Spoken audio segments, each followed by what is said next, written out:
তো এরা আপনার মূল প্রশ্ন হচ্ছে যে এদের এই সমন্বয়কারীদের সোর্স অফ ইনকামটা কি?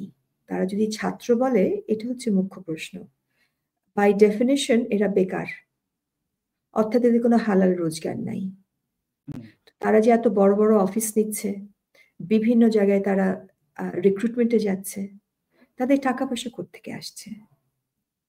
এবং এই যে 29 মিলিয়ন যেটা বলছেন, তাদের হ্যান্ডলারটা কে? তাদের পিছনে হ্যান্ডল কে করছে?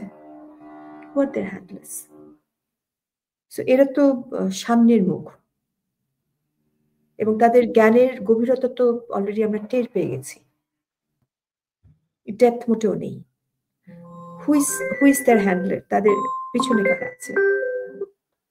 এবং সেখানেই যখন তদন্তটা করবেন, একটা এনকোয়ারি হবে, 29 million, make the connections, because তাদের কোনো হালাল রুজি রোজগার নাই। তাহলে এত ঘটনা তারা কিভাবে কেমন করে করছে? এবং তারা নিজেরাই এখন স্বীকার করেছে যে তাদের সাথে আপনার 150 উপরে সমন্বয়কের ভিতরে 120 জনই বোধহয় শিবির ছিল। তো তাহলে তারা তো নিজেই এটা স্বীকার করছে। তাহলে এটা খুব, তারা যে প্রতারণা করেছে দেশের মানুষের সাথে, জনগণের সঙ্গে, এটা তো স্পষ্ট। So where is the money? Always follow the money trail.